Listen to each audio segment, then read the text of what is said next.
Hey guys, welcome back to World of Warships. Today we have a brand new ship to take a look at. This is the Tier 8 British premium destroyer Eskimo. Brand new to the game, but is very, very similar to a Cossack. Before we get into the specifics on this ship, I should tell you how you can get it. There's multiple ways. There's going to be a web adventure, but unfortunately you can only earn 590 tokens of the total required 960 tokens.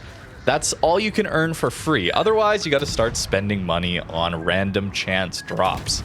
So that's not a great way to get this ship. Fortunately, there's another way. You can just get lucky in the random chance drops. Some more gambling. Lovely. The other way we can get it is an Admiral pack. And that's it. So it'll be $85 US if you want the Admiral pack, which is very expensive. So you have a choice between gambling or an Admiral pack for this Tier 8 destroyer. Not a great value in my opinion. The ship better be good or at least interesting, unique enough to make up for that, to make it worthwhile at all. And I have my own opinions of that, but I'll let you be the judge as we go over the statistics for this thing. By the way, this web adventure will be available for a patch and a half by the looks of things. Maybe up to 2 patches or so. So you've got a little bit of time to grind this out, and maybe at the end of that you think it's worth gambling. This is just sad, man. It really is. These events are getting worse and worse as we go on. It's really, really disappointing the way Wargaming is handling these things. At least we have some old events that still seem to come back. I'm worried that they're going to get rid of Black Friday eventually, but that always is the best time to spend money on this game if you're looking for ships. The half-off premium time around Christmas is the other good option to get into this game if you're wanting to spend money. And I bring up Black Friday specifically because this ship is very similar to Cossack. And guess what has a Black Friday variant? The Cossack B, which you can then get for a 30% discount in November.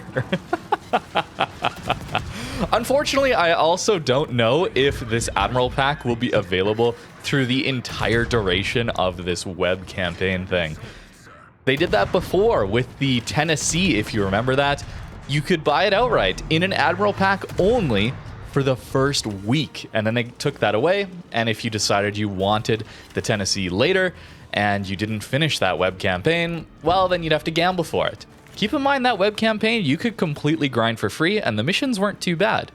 But they didn't tell us what the missions were like back then, just as they're not telling us what these missions are like. So many issues with communication, unfortunately. And I can't tell you whether or not this will be a good event or not as far as the mission design goes. Even if it is good, though, you still can't earn it for free. So it doesn't really matter much, does it? That's probably enough about the event and monetization. Rather disappointing.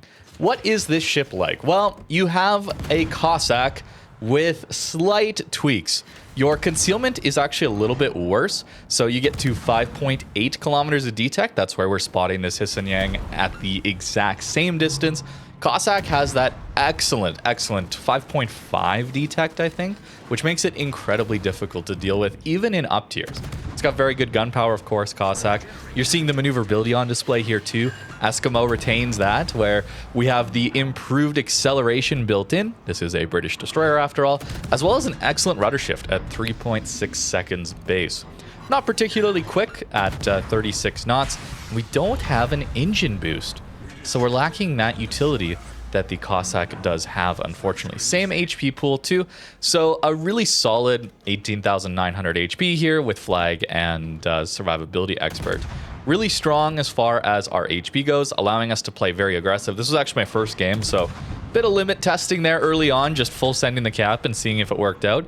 We live on 34 HP. Just barely able to stay alive here. Torpedoes that we're going to launch out are the same except for their range. It's the exact same as Cossack. You get 4 of them, and they reload in the same amount of time, 66 seconds base. They do 16,767 damage, but they go 12 kilometers instead of just 10. So pretty nice there, although not a massive improvement. The real big difference is to your gunpowder. You may have noticed this already, but our reload's not amazing. You have a 7-second long reload. where Cossack has a 5-second reload. So worse DPM?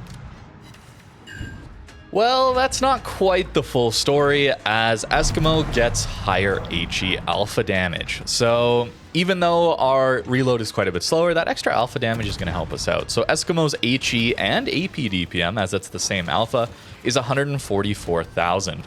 Where Cossack gets 163,000. So you still have worse DPM. So if we're keeping track, worse concealment and worse DPM so far. It's the same dispersion, and crucially, we have better shell velocity. So that is a buff, that is a benefit.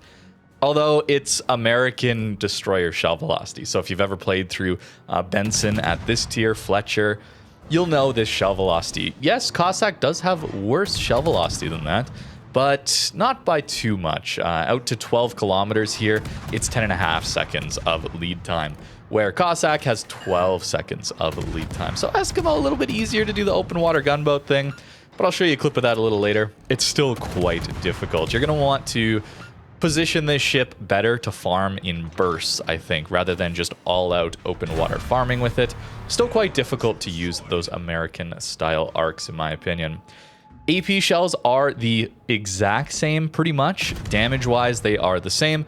With that extra flight time, that extra shell velocity, we do get slightly better pen with them, but it's not enough to make a meaningful difference. For the most part, I think you're going to want to use the HE on the Eskimo because of that extra alpha damage. 2100 alpha on these HE shells hits pretty hard, especially into destroyers and also into cruisers.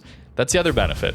30 millimeters of pen on these HE shells, reminding us a bit of the Akazuki at tier 8 perhaps, also having 30 millimeters of pen. Makes you a little bit more dangerous to cruisers at your tier. Cossack only gets that 20 millimeter pen. First game, getting an E in this ship, kinda nice, very risky. A lot of that probably came from destroyer damage and caps, not a ton of damage out of this one. Moving on to some other games. I have to show you this one because I've left out perhaps the biggest benefit Eskimo has compared to Cossack so far, and that's its fire chance. This ship has 12% base fire chance on destroyer guns. 12%! That's a lot. You can buff that up to 14% if you build for it. On a DD at tier 8. Remember that we don't have the maximized hull fire reduction yet. Baked into every hull at its tier, there's a standardized fire reduction. And at tier 8, you're going to have a 37% fire resist. So whatever your fire chance is, cut that by 37% is the idea there. That's why 10% fire chance, just as an example, doesn't feel like 10% as you go up through the tiers. It actually gets worse because each subsequent higher tier ship gets more base fire resistance. All these hidden stats are very complicated, so that's probably why they don't show them, but for a tier 8 destroyer to get up to 14% fire chance is crazy. Keep in mind something like a Benson has a 5% fire chance. Cossack itself is at 8%, which is still very good, by the way. You're going to notice that we do light a lot of permanent fires, although you still got to get lucky with it. That Analt in the first game did not light on fire particularly quickly. So I had to play a few games to really figure this out and see if that was just an outlier. And it certainly was, as you're about to find out. The fire chance here is absolutely incredible. And I think that's about it as far as differences go. You still have pretty bad AA, not really worth talking about. The depth charges are the same. And yes, I forgot, consumables. Consumables. This is the problem here. Cossack is very strong, okay? And I think one of the reasons that it's so strong is that it has the short burst smoke generator. And we don't have that here. We have 3 standard smokes. And not only that, there are 3 bad standard smokes. They're actually the Japanese destroyer smokes. So they have a really long cooldown time, especially for the amount of smoke time they give. You have about a minute or a little over a minute of downtime between one smoke dissipating and the next one being available to you, which is not great for a ship like this one that does want to farm in bursts. So a big issue there for this playstyle.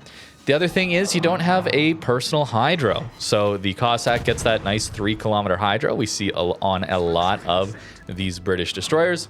You're not going to have that here. So in smokes, you do have to be very careful about getting torped out. Maneuverability is good, but this isn't a small destroyer, as well as not having an engine boost. So even in those times between smokes where you are open water farming, or maybe you're just trying to reposition, you're still just slower than a Cossack. Quite disappointing there. And I don't want to bring up too much of testing, but in testing, this ship had healing and no smoke. And I think maybe that's where the problem lies with Eskimo. They weren't sure what they wanted to do with this ship. It felt like, at least in testing, which I didn't actually end up playing, but based on the stats of the heal, which is just a 10% heal only, which is standard for the higher tier British destroyers, so very similar to what you get on Daring or Jutland as far as the heal goes.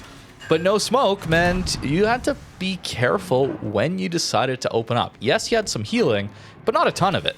I think they limited it to 2 heals base, and then with Superintendent, of course, you get 1 more. With Cunningham, you'd get a 4th heal, potentially, if you got 2 kills. But you'd have to be a little bit careful about when you decided to open up. Maybe that's why it has better shell velocity as well. Maybe that's why it has 30 mil pen as well, to help you deal with cruisers, for example, if you get caught in those situations. But now that it's just reduced to a worse smoke farming Cossack, I don't see why this ship exists, okay? Perhaps I waited too long to say that for your liking, but with these videos, especially these first impressions videos, I'm doing my best to give these ships a shot, a real normal look at the stats, play them for a while, try not to make up my mind right away about them, because opinions can change as you play with a ship. But as I played with Eskimo, I'll admit I went into it thinking the ship was going to be terrible. It's not terrible. Cossack in itself is probably one of the best tier 8 destroyers. That concealment with the guns, the short burst smokes is crazy powerful. You got to be worried about it even in tier 10 games. If you're a tier 10, some tier 10 destroyers, you do have to be careful about that because it's going to outspot you, and oftentimes will have better guns than some of the tier 10 destroyers. It's a very good ship. So I'm not needing this ship to be better than a Cossack. That would just be power creep, right? But for this ship to have such an awful monetization method where it's just really expensive, perhaps double the cost of a Cossack B, maybe even more than double the cost of a Cossack B, that's pretty rough when it's a worse ship. And I think it would have been unique if they gave it a heal. You guys know me. I love me some heals on ships. It allows you to play aggressive and still not be too punished for over pushing in. It allows you to make some plays, have some fun, and still be able to play into the late game. And this ship just doesn't have that anymore. And I know, that's testing. We shouldn't be comparing to test boats that never made it to the live game. But it's a little disappointing when I'm playing a ship like this one, and I have to do the bursty damage from smokes, but then my smokes are so much worse. And even if I want to do the open water thing, I don't have an engine boost. We got a lot of fire damage there. The guns light a ton of fires. The fire chance here is crazy. I never really got a good opportunity to use the 30 mil pen though. I don't think you want to run IFHE, by the way, and this is going to be why. The shell velocity, while better than Cossack, still isn't great for the open water farming. It's still very hard to hit some of these battleships, even at 11.5 kilometers. That's why I would really not recommend running any sort of range mod on this ship. Not worthwhile, even with these improved arcs, because again, it's still just American destroyer arcs, which are really, really bad for this open water playstyle.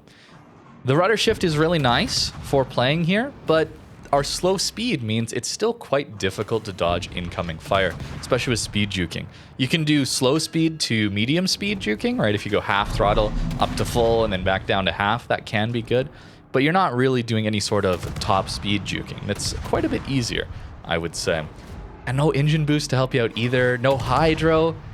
They just took so much away from Cossack. It's worse concealment too. 5.8 versus 5.5.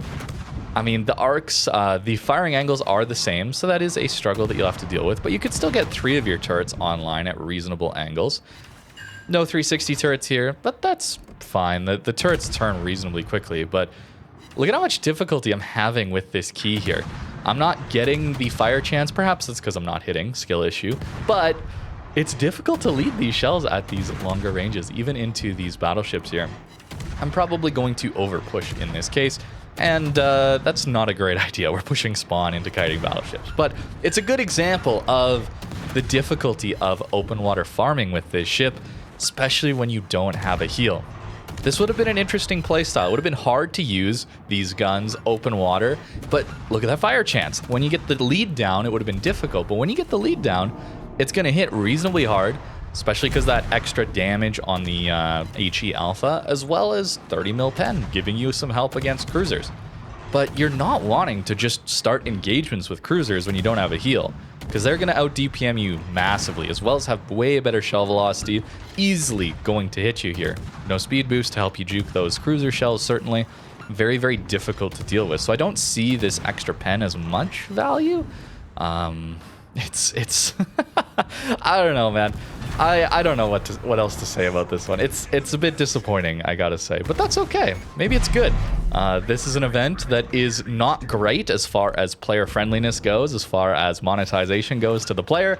So maybe it's a good thing that we can just ignore this one. And as for the build here that I was using on the Eskimo, I was really trying to buff the guns up as much as I could, as the DPM is quite lacking, I would say. So I actually went with the mostly gun build, main battery, as well as Fearless Brawler here. Not always using Brawler, but our smokes are pretty bad, so we're going to use it some of the time if we're trying to farm damage. Concealment here getting us down to that 5.8, which is really nice. Survivability Expert getting us to 18.9 on our HP, which is really good. For going Superintendent here, I mean, it's fine, but... Wait, what? 3 heals? Why does it say 7? Okay, Bug, you'd get to 4 heals. I thought I was going crazy, man. It's hard to even use the full 4 heals because your consumables take forever to come back. Even using consumable specialists, Japanese destroyer smokes are very, very bad. So much downtime. They take such a long time to cycle them, especially compared to a Cossack. So very, very tricky to make use of that. I'm not going demo. 13% is still more than enough. You're still getting a lot of fires at this tier. So we could be optimizing that more, but I'd rather try to get a little bit more reload out of these main guns. With Cunningham here, we do have the potential with a Wither to get a further 10% reload. Slowly making our way towards Cossack reload, but even then, it takes forever to actually buff up the guns enough. Unfortunately, we also get a very boring perma camo here. I don't know what's going on. I mean, this is a great example here too of like what is going on in this video game these days. Are we just letting all these bugs creep in and not do anything about them? How is this possible? Unfortunately, the camos are super boring these days lately too. Like Cossack just has a cooler camo in my opinion. I know it's subjective, but this is just way nicer to me. I've honestly started with some of these ships that I'm playing more of. I've honestly started just removing the perma camo and then buying myself, you know, a permanent standard camo for 6 million credits, something like that. It's just way better. I don't get where's the effort?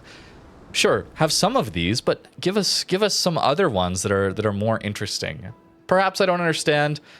I'm not a naval history expert, obviously, so maybe this is correct and whatever, but it's boring. It's just too boring, unfortunately. I'm sure you've also seen I think it's Cambridge test ship that's got like a default icon when you look at the team panels. I don't want to say that development is stopped on this game, but what's going on, Wargaming? I don't understand. Like, where's the effort? This feels so low effort these days. Outside of monetization, you're very, very creative in monetizing these events and making them too expensive and gambling heavy, obfuscating prices. What's going on? But I mean, that's perhaps a rant for another day. I don't want to do those too often, as then the videos just get purely negative, and that is not really what I want to be about.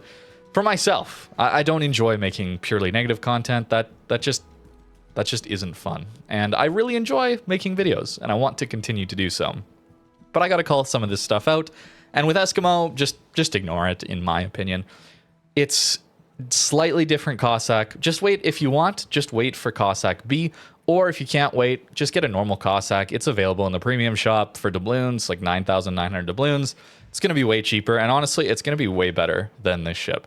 But let me know what you think in the comments down below. Thank you very much for watching, and have a great rest of your day.